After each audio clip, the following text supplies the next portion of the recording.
Welcome to Healthy Living. I'm Lori Johnson. Thanks for joining us today. Our topic is how to minister specifically to cancer patients. My guest is Reverend Percy McCray, who is a minister and who has been doing cancer ministry for over 20 years. Reverend McCray, great to see you. Thanks for being here. Good to be with you as well. Thank you for having me, Lori. It was really interesting to me how you first became involved in cancer ministry, and it was when you were sort of a hospital chaplain and were ministering to a patient there, and they said, hey, you know, I don't get this kind of attention and this kind of ministry even at my home church. And then the light bulb went off. Hey, churches need to have cancer ministries. Can you talk a little bit about that? Yeah, it was a real aha moment. Talk about the Holy Spirit kind of speaking to you. And that's exactly what happened. And from that interaction, I was asked by that particular patient, would I be willing to sit down and speak with her local pastor and his consortium of pastors that he belonged to in his community. And so we did that. And from that engagement, it became very clear, and it was crystallized in my heart, that the local church, not because of desire, but because of lack of information and training, really needed to have someone that would provide them kind of leadership instruction around cancer care leadership and ministry to cancer patients from a healthcare perspective. And so we started out and launched that ministry several years ago. We have over 3,000 churches internationally now that we have trained free of charge with the Our Journey of Hope Cancer Care Leadership program, where we literally train local churches and leaders on how to start cancer care ministries inside of their faith community, and it's all free of charge. This is a specific ministry that you encourage churches to develop that specifically targets and meets the special needs of cancer patients within that congregation. Are there a lot of cancer patients in a typical congregation? Absolutely. According to the American Cancer Society and other cancer organizations, the last set of statistics that I've heard, roughly about 39% of Americans will be estimated to be diagnosed with cancer at some point in their lifetime. And that's about 1 in 3 people. If you just take the average congregation and count every third person, that would give you an idea of potentially how many people may be sitting inside of a local church that either has cancer or will be projected at some point to have cancer. And so we need to be aware of those numbers as they continue to increase with regard to the possibility of cancer diagnosis. So a lot of church leaders might be thinking, I'm not really sure why we would even need a cancer ministry. I mean, okay, a lot of people in our congregation have cancer, but hey, they're being treated by their doctors. So what's the purpose of a cancer ministry? What needs do cancer patients in our church have that aren't being met? Well, there are many needs, quite frankly. And I remember when I first introduced this to several churches, I was getting that type of rebuttal. Yes, churches typically pray for their members. They'll go visit them at the hospital and they'll take them a casserole. But there are so many other mental and emotional needs of the cancer patient that need to be addressed by their faith leaders or their faith community that they struggle with. For example, anger. Some people are angry with God for being diagnosed or may feel like that they're being punished by God. And so cancer is a result of maybe sin in their life. Well, they need to have someone to help unpack all of those types of mental and emotional dynamics. Fear. Cancer patients are fearful. Yes, even people of faith can deal with the dynamic of fear. You know, I myself am a now 3-year cancer survivor. Thank God I am doing well. I have no evidence of disease, but I was diagnosed with early stage colon cancer. And when you hear that word that you have cancer, there is something that washes over you that if you're not grounded and if you're not really supported in your faith, that you can really begin to start going into different directions, sideways, emotionally and mentally, with regard to what do I do now? How do I work through this? And being paralyzed by some of those emotions. The local church and the faith community, according to Matthew 25, needs to step in as a mandate and attend to the needs of the sick. There definitely needs to be some training involved before you start talking to cancer patients, because you could accidentally say the wrong thing. So talk about the training that people can receive before they actually start interacting one-on-one with cancer patients in their churches. And you are exactly correct. This is the type of ministry that requires insight and understanding. It should not just be entered into haphazardly. And so there are some things to be made aware of. And so training really begins to cover all of the different aspects of the mental, emotional, and psychological and spiritual challenges of individuals. For example, we also provide training around caring for the caregiver. They also have their own issues as well. But with that, knowing what to say and when to say it, understanding what this disease is, many people only have tidbits of information that they may have heard from individuals here and there. And in some cases, they may have erroneous information about cancer. Well, you can't address an enemy that you do not know or understand. So we provide a layman's insight to what is cancer, how does cancer work, and then, of course, all of the options of things that now can be available to be done, just to give people insight to the possibilities of modalities that are available to them, or effective hospital visits. A lot of people may think that they're doing a good job when they go visit people, but they're violating a lot of different rules. Over my 2 decades of supporting cancer patients inside of a clinical environment, we have built into this training curriculum that people won't make those mistakes because no one told them or taught them better. They will be better equipped to be able to go in and sit down and begin to develop a relationship with cancer patients as well as their caregivers and be effective in the ministry to them. This is such a great tool. So if a church wants to start a cancer care ministry, they choose 2 people, 2 leaders who actually take the training that you provide free of charge. That's wonderful. And then those 2 people go back to their home congregation and teach everyone else who wants to actually become a minister. Is that right? That's correct. And now that we're virtually doing the trainings, we're still in the era of COVID where we now are doing trainings virtually on Zoom. You actually can have more than 1 or 2 people from your local church that can join the training sessions. And so you receive that information, you get the curriculum, we download all of that information to you, again, free of charge. And then individuals who graduate from the 2-day session, they go back to their local congregation and they begin first and foremost to make sure that they have created a vision that the pastor will recommend and speak about and share with the congregation. And then they can begin the recruitment process of individuals who may be interested in wanting to be part of a cancer care ministry. You can be former cancer patients, people who may already be working in the medical field, doctors and et cetera, or individuals who just care about God's people may want to be involved in a cancer care ministry. And then we have outlined a training process for those inside of that local church to be indoctrinated and oriented around, with a training manual that we will provide to those who graduate from our training sessions at Our Journey of Hope. All right, we're going to take a quick break, but before we go to the commercial, we want to get that. Once again, the name is Our Journey of Hope. How can people get information about how they can be trained and become a part of this? Go to ourjourneyofhope.com. That's our website, ourjourneyofhope.com, all one word. And that will take you directly to our website where you can register for a free online training session. And it'll give you some basic information that how you can begin to start this journey into cancer care leadership training. Ourjourneyofhope.com. All right, we're going to briefly pause and be right back with Reverend Percy McCray talking about cancer care ministries. Stay with us. Welcome back to Healthy Living, and we're continuing our discussion with Reverend Percy McCray, who is one of the leaders of Our Journey of Hope, which is the organization that teaches various churches how to develop cancer ministries at their home congregations. And you were talking about so many really interesting things that are involved in the training.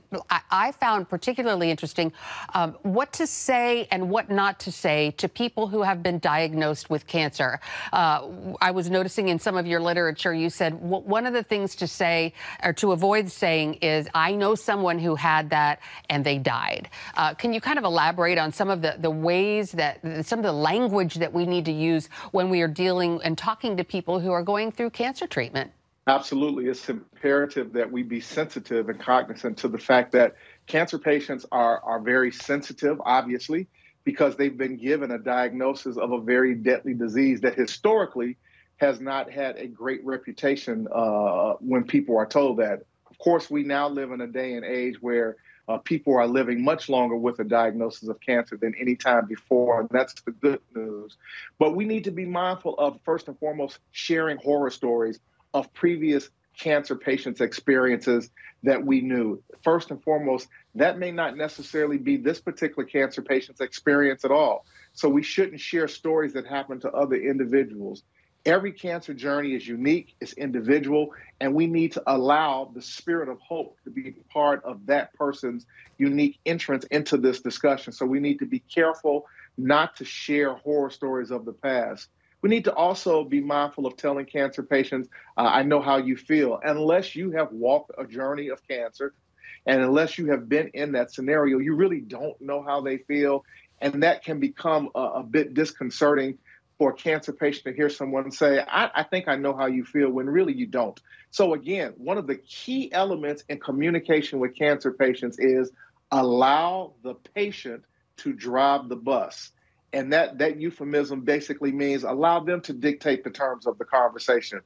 You can start by saying, how are you feeling? Or how are you doing? And allow them to kind of give you some things to feed off of, but do not enter into a conversation with a cancer patient with a pre-inscribed script. You're going to have to kind of allow them to set the stage and the terms of the discussion. Well, it sounds like you do a lot of listening and be that listening, compassionate ear. And also, I've noticed you say, try to stay away from advising people, you need to take your vitamin D, or, you need to do the giving people advice, whether it's medical or even nutritional. Exactly. We need to be careful because some people are already overwhelmed and they're inundated with information of things that they're being told that they must do, or they can't do, or they should do. And so we need to be conscious of the fact of not coming across as someone that's just kind of piling on with more information of things of what they should do. Again, we are there to support them, nurture them, and encourage them, but we don't want to overload their bandwidth with more of the same information that their doctor has said, that their nurse has said, that their oncologist has said. You're there to actually try to add some levity and to buoy them and lift them up. So we need to be very conscious and aware of not sounding like their medical team, because again, they have tons of that information that is being thrown at them, and they're actually a little overwhelmed and can get overburdened by hearing that ongoing information. I have a dear friend who is a Christian, and a lot of her Christian brothers and sisters were trying to help her when she was going through cancer. Thank the Lord, she's been cancer-free for a number of years. But she said when she was doing that, one of the most hurtful things and burdensome things that she heard from her Christian brothers and sisters was people second guessing her treatment, saying, oh, you're doing chemo, you shouldn't do that, or oh, you're getting this kind of a drug, you shouldn't do that. I've heard bad things and I saw on the news such and such about. And she's like, I already decided that I was doing that treatment, and them saying that really was very, very difficult. So can you address those types of things about talking about their treatment? Oh, absolutely. At the end of the day, it falls into the general category of basically do not judge a cancer patient. Do not judge them about their medical treatment. Do not judge them about their quote unquote spiritual state of being. Again, cancer patients are fighting a mental, emotional, spiritual, and physical battle. And the last thing that they need is to have a dear friend come along and badger them or judge them or critique what they are or are not doing in that context. I remember the story of Job, where his friends came by to encourage him. And basically at the end of the conversation, Job left discouraged because of his friends, and basically had to kind of support himself.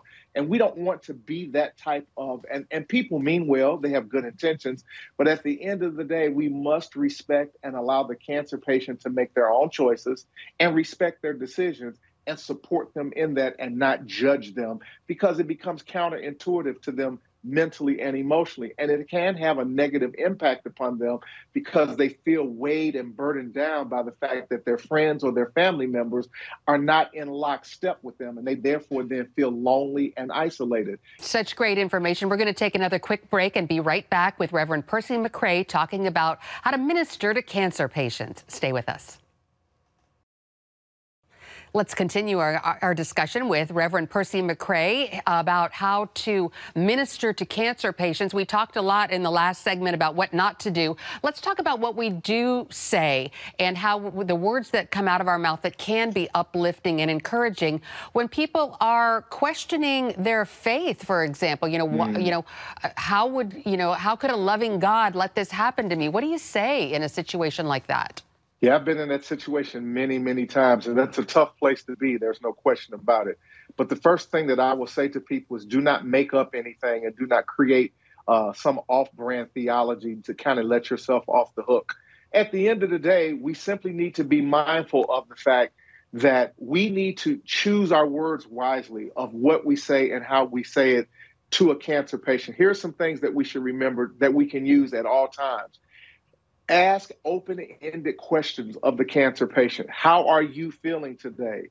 How do you feel about your treatment? How are things going for you?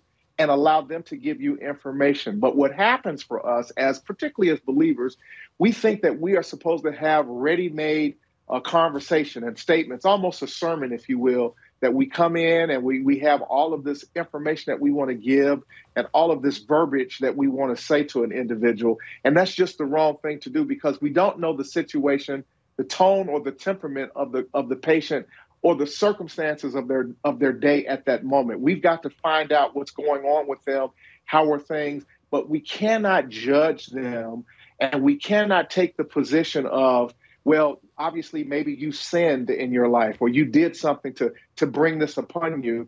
We can't go down that road. And theologically, we don't have enough insight to understand that. John 9:1-4 tells us a great story of a young man that was born blind from birth. And the disciples asked Jesus, who sinned here? And Jesus said, no one sinned. He said that this was done in order for the works of God to be glorified.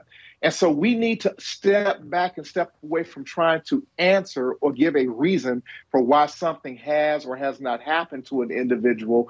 We simply do not have enough insight to be able to make that determination and then to associate it with sin or something that you have done or an individual has done is premature and in many cases may very well be inaccurate.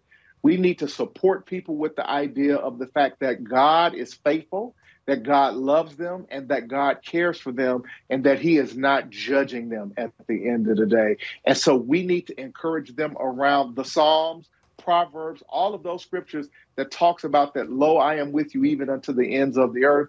I will be with you. I will walk with you. I will uphold you with my right hand.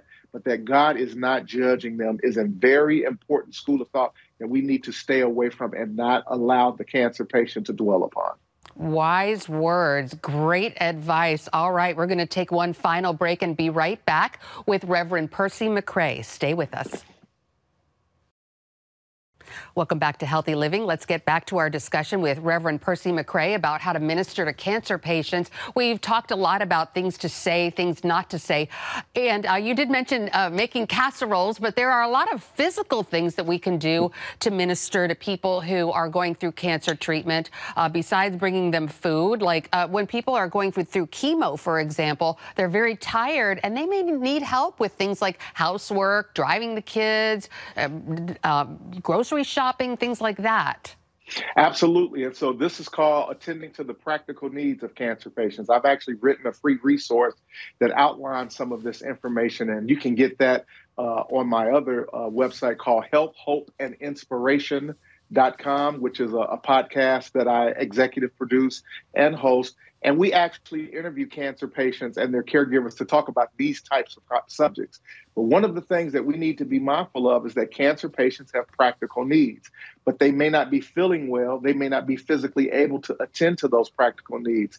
Think about all of the things that any of us do on any given day as just a normal routine, picking up our children, going to the grocery store, taking care of our lawn, laundry. The same thing is true for cancer patients. So we need to make ourselves available to them and offer to pick up some of those duties or chores, if you will, to help them out and to eliminate or alleviate the burden of them having to kind of go through all of their treatment, try to rest, and then still try to maintain the day-to-day activities that are necessary.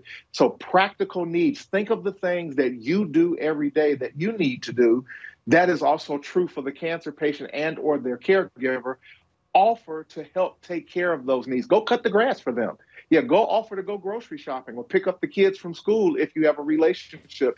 Anything that'll help to eliminate the burden of time that they may not have a lot of, or the fact that they don't feel very well, that they're able to incorporate into their day. We as believers and fellow saints, we can help support them in those ways with practical aspects of their day-to-day life. Well, unfortunately, we're out of time. There's so much more we could talk about. Reverend Mcrae, you have an award-winning podcast. Tell our viewers how they can find out more about what you're doing and our journey of hope. Yeah, we have about 300,000 current subscribers to Health, Hope, and Inspiration. And it is a podcast where we interview patients, cancer patients, their caregivers, doctors, clinicians, nutritionists, anyone that can speak to the cancer conversation from a faith perspective, as well as good clinical medical care. You can go to healthhopeandinspiration.com.